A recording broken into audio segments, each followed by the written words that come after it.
And you're with Julian on the Brown Note and the Trump effect.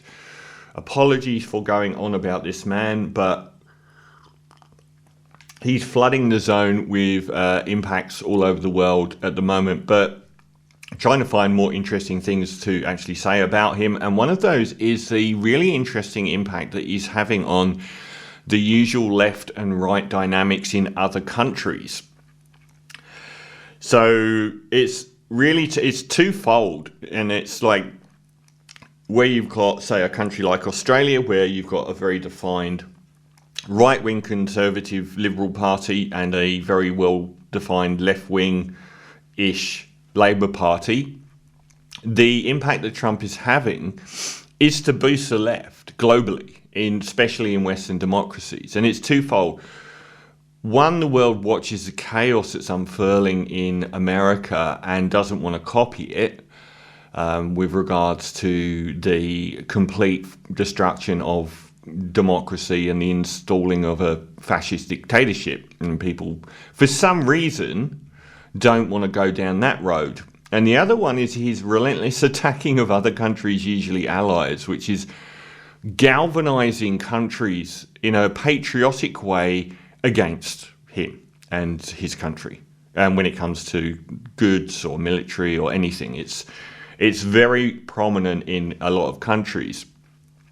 So you've got people like Peter Dutton in Australia running scared from sounding too Trumpy, with all of the people around him, like from Gina Rinehart to Sky News, Fox News, what a Freudian slip that was, amping him up to be more Trump-like, but he knows that the electorate don't want that at all.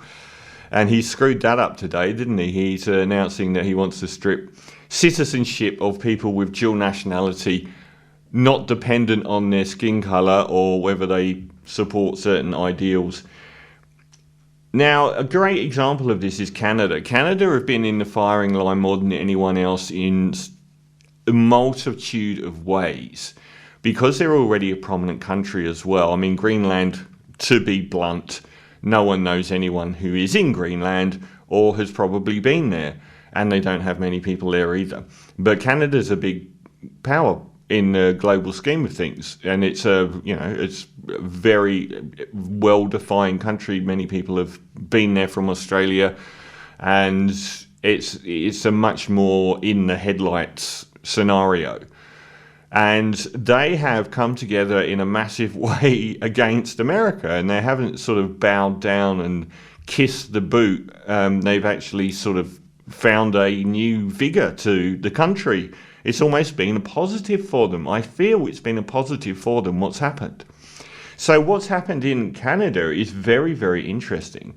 So where you get leaders like Trudeau in Canada quitting after he quit at Christmas, or actually physically resigned quite recently. Normally what happens if they've been in power for a very long time and they're very associated with the party, that's a massive boon to the opposition Conservatives in Canada. But if you look at what's happened with the Trump effect, it's very interesting. In May 2023, the Conservative right-wing party were at 33% in the polls, and the LPC, or Liberal Party of Canada, were on 31%, so there was a 2% gap. And they've had a lot of fighting with Trudeau over the last year or so in his own party, which led to him stepping down. You move forward to May last year, May 24, the Conservatives were up to 42%. The Liberals of Trudeau were down to 23%, a gap change from 2% to 19%. And this was nearly a year ago. And then you wind forward to December, around the time that Trudeau said he was stepping down.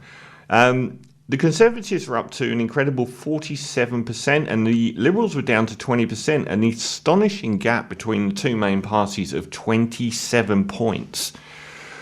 And obviously, with Trudeau stepping down, their Conservatives are guaranteed a win. Now, after 2.5 months of Trump trashing them daily and putting tariffs on their goods, saying they're going to become the 51st state of America, the Conservatives are down from 47 to 38%.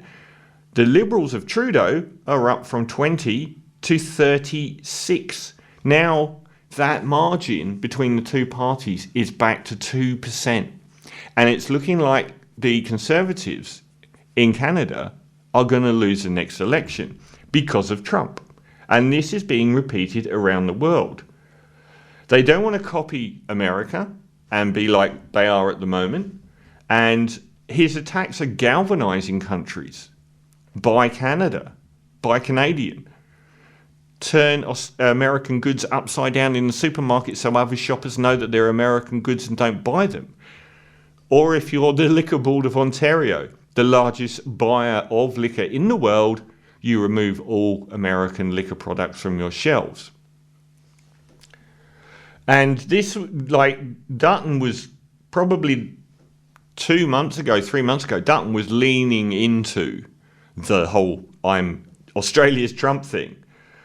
But that's not flying anymore. So he's tried to maintain this facade of I'm not really Trump anymore because it doesn't work. And Dutton's already behind in the polls for really the first time in 18 months.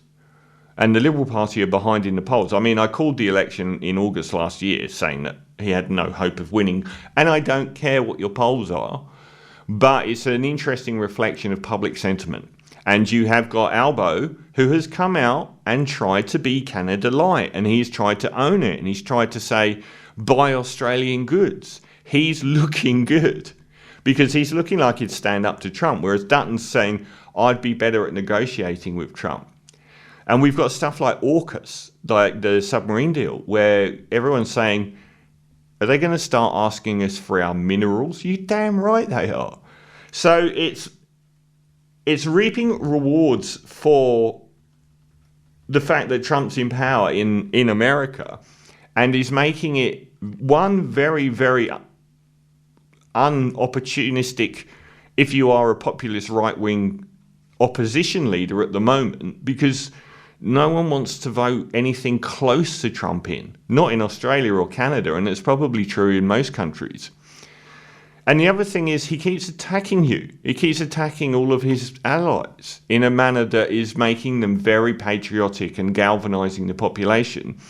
Any left-leaning politician that leans into that, rather than the populism of the cultural Marxism wars, which is about all you'll get out of someone like Peter Dutton, that's not flying at the moment. People don't want to be Trump. They don't want Trump as their leader, and they don't care for having their nation disparaged at all. And really, Australia hasn't been disparaged much. It's only that little tariff on 10% of our steel so far. Yet it does feel a bit like it, doesn't it? It does feel like we're being attacked too. And I think a lot of countries are sort of looking at each other, like looking at Europe, looking at the UK, looking at Canada, looking at Australia, where everyone's kind of silently nodding that they don't want a bar of Trump. So ironically, this disaster for America has been a boon for the left elsewhere.